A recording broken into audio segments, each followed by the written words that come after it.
our visit to the Victoria Butterfly Gardens, we got to meet someone very special. This is Little E. He's so cute. Little E is an Eclectus parrot.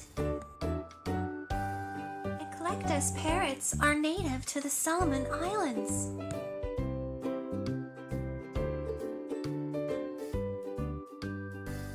The male and female Eclectus parrots look very different.